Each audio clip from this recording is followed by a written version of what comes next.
Royal रविवार में milli है दोनों रॉयल्स को हार, अब मोहाली कौन जीतेगा मेरे यार।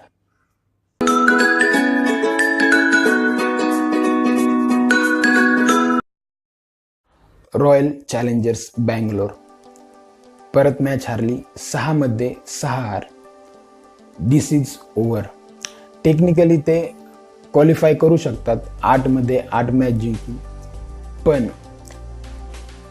8 मध्ये 8 मॅच जिंकणं त्या टीमला शक्य आहे का जी टीम 6 मध्ये 6 मॅच पैकी 6 मॅच हारलेले आहेत. मॅचची सुरुवात अशी झाली, RCBने काही चेंजेस केले नाहीत, दिल्लीने पण काही चेंजेस केले नाहीत. दिल्ली कॅपिटल्सनी टॉस जिंकला, त्यांनी फिल्डिंग घेतली. फिल्डिंगला आल्यानंतर त्यांनी पहिलं पार्थिव पटेलला आउट केलं, नंतर AB डिव्हिलियर्सला आउट केलं. कोहली पिचवर होता पण तो खूप हळूहळू खेळत होता. त्याचं कारण असं होतं की पिचमध्ये बॉलरला खूप मदत होती, थोडं गवत होतं आणि बॉल थोडा बाउन्स पण होत होता.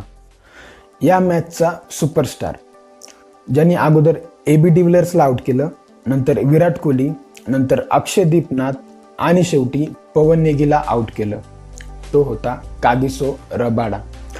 कागिसो रबाडा याचं नाव तुम्ही पूर्ण IPL मध्ये ऐकणार आहे. Rabada is outstanding.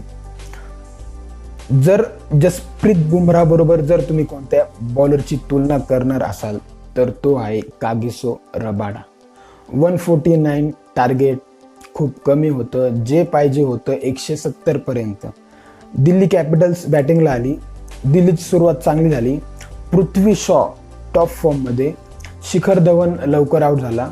त्यानंतर RCBची सुरुवात चांगली झाली असं वाटायला लागलं. त्यानंतर RCBने श्रेयस अय्यरचा कॅच सोडला, मॅच सोडली.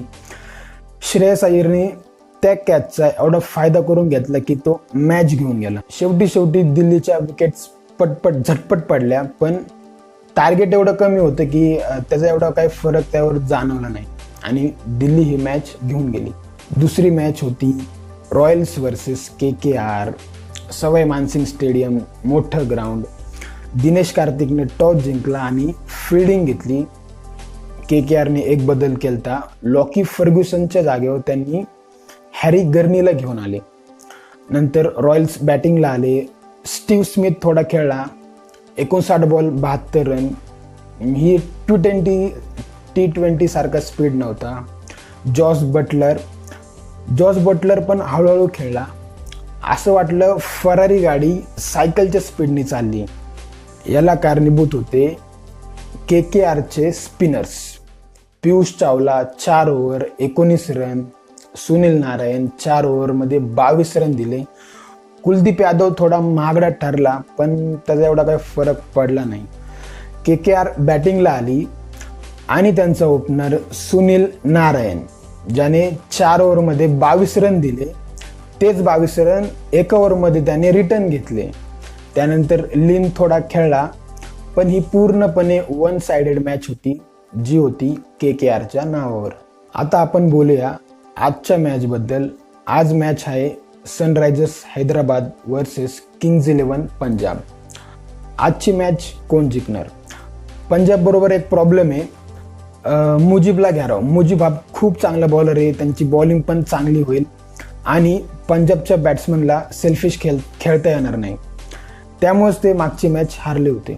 दुसरीकडे Sunrisers Hyderabad, Jonny Bairstow, David Warner, ह्या दोघांवर अवलंबून राहता येणार नाही, बाकीच्यांना पण खेळायलाच लागणार. मग केन विल्यमसनला घेणार का? केन विल्यमसनला जर घेतलं तर नबीला बसवायला लागेल. नबीला तुम्ही बसू शकत नाही, कारण की पंजाबकडे 3 लेफ्ट हँडेड बॅट्समन आहेत. क्रिस गेल, डेव्हिड मिलर आणि सॅम करन, हे तिन्ही प्लेयर इंटरनॅशनल प्लेयर आहेत, त्यामुळे नबीला घ्यायलाच लागेल. मग ह्यांना सनरायझर्स हैदराबाद काय करू शकते? विजय शंकर, हुड्डा आणि मनीष पांडे ह्या तिघांना खेळायलाच लागेल. मग आजची मॅच कोण गाजवणार? मला पर्सनली असं वाटते डेव्हिड वॉर्नर.